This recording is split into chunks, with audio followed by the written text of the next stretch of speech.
सिद्धि की शादी के बाद वो ससुराल चली जाती है। पीछे रह जाती है भाभी रानी।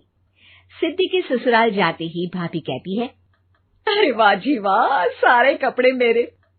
हाय रे पैंट, अरे वाह वाह, मजा आ जाएगा। अरे ये सिद्धि की अलमारी के सामने खड़े होकर क्या बड़बड़ा रही है? जा जाकर देख मेहमानों को विदाई की मिठाई मिली कि नहीं। अब हाँ माँ जी, क्यों नहीं, लेकिन पहले कपड़े तो बदल लूं। अब रानी आ जाती है सिद्धि के उन कपड़ों में जो वो ससुराल जाने से पहले घर छोड़ जाती है। अरे रानी, कुछ दिन रुक जाती।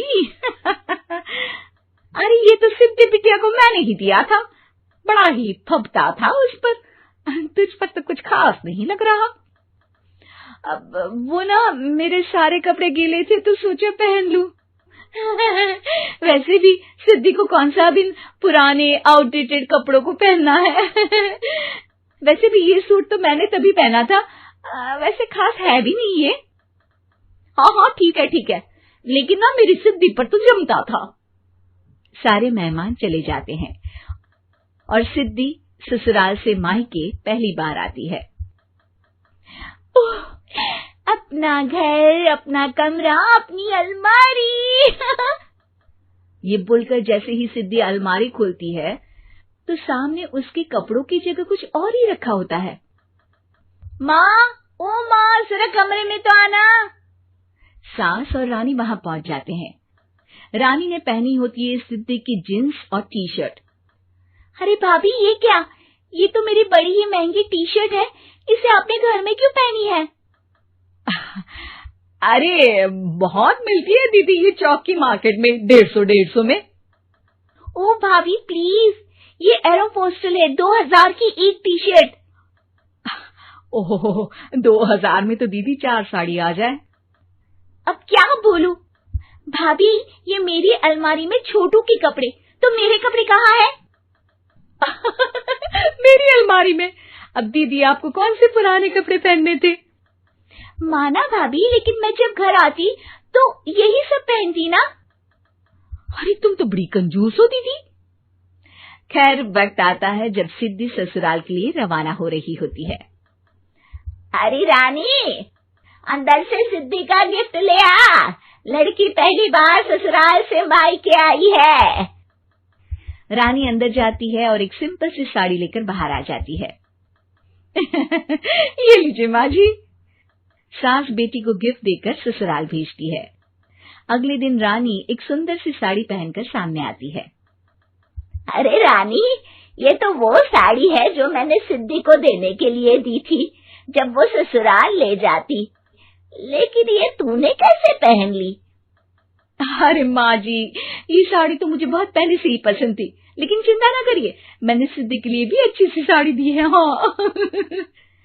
तभी सिद्धि का फोन आता है। क्या माँ, कुछ अच्छा तो दिया होता ससुराल ले जाने के लिए। अरे पहले दिखा दिया होता। ये चमकते हुए पैकेट में नौकरानी वाली साड़ी मत दिया करो माँ।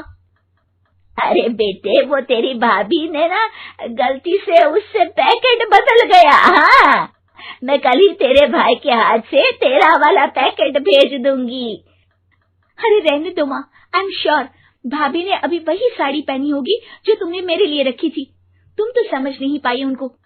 खैर छोड़ो, मैं ज्यादा बोलती अच्छी नहीं लगती, रहने दो, आपको उन्हीं के साथ रहना है, फिर बात करेंगे।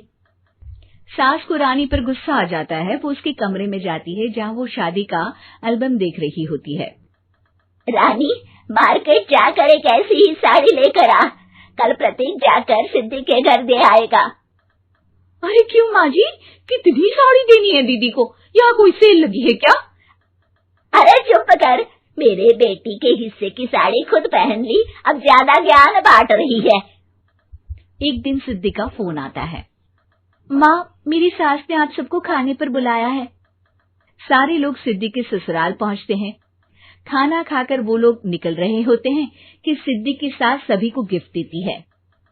अरे बहन जी, बेटी के घर का खाना खा लिया, यही बहुत है जो आप ऊपर से गिफ्ट भी दे रही है। अरे बहन जी, आप भी कहाँ इन बातों पर विश्वास कर रही हैं।